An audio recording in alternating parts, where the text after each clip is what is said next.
Okay, hello everyone, you're very welcome, thanks for dropping by. Now today I'm going to fit a ball valve, this fella, into this tank, okay? This will allow the tank to get mains water in this way and store it. So we have to have a certain amount of stored water, and this is on its own well too, so if the power goes, the electricity goes, toilets will still flush until you empty this tank. It's not drinking water, it's just stored water for washing your face and such, and also flushing toilets, that sort of thing.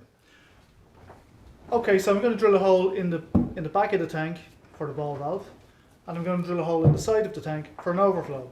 If the ball valve in time fails or wears out, the overflow then will take any excess, and because it's put in a prominent position, people will see that it's overflowing for a while and then eventually replace the valve, hopefully quickly.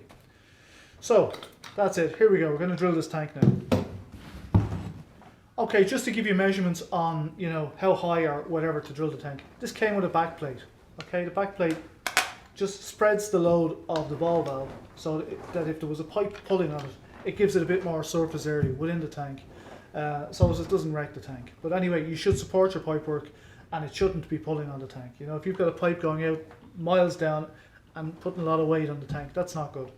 So anyway, this kind of helps with that. All right. So to get that on, you've got to be down here, to get it in. You don't want it up too near the curved edge because you won't get it on.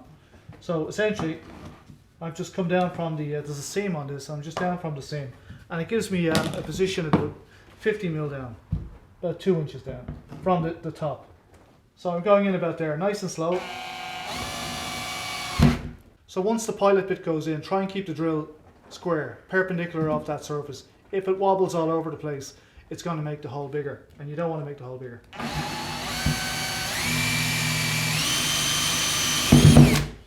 Okay, no going back now. We now have a hole in the tank. Okay, so I'm just clearing off the swarf on the inside. Now,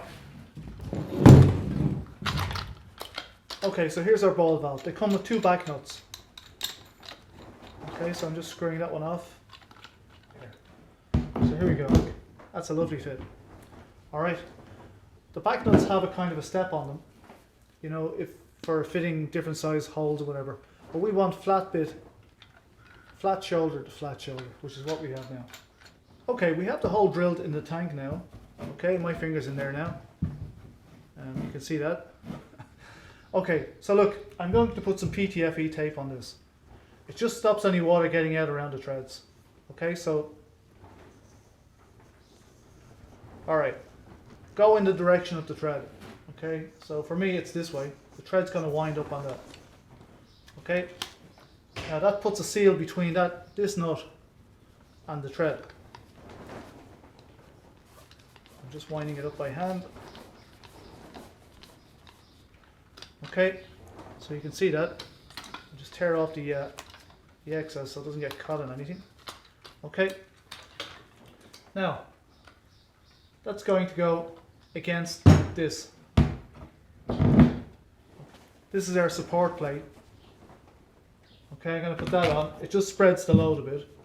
Our back nut, put this on.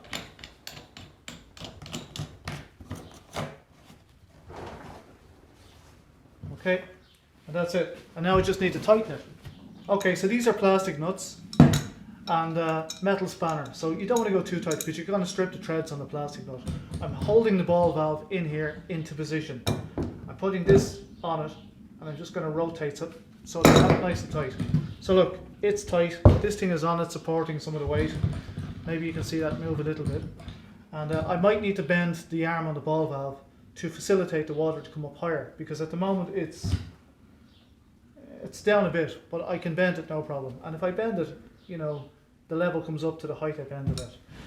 Okay, so I'm going to put an overflow on this tank a little bit higher than the water line, than the operational water line. Okay, so if something happens to the ball valve and the level comes up too high beyond it, it doesn't stop. The overflow will allow the excess water to spill over and head for the garden. And because of the height difference, people will see it dribbling or whatever, and will switch the water off and address it, fix it. Okay, so that's how you fit a ball valve. If you want to see more of these videos, subscribe, click on the bell icon so you get notified when I upload more videos, which I do fairly regularly, a couple a week. And I'll see you all in the next video. Bye for now. Thanks for watching. Good luck.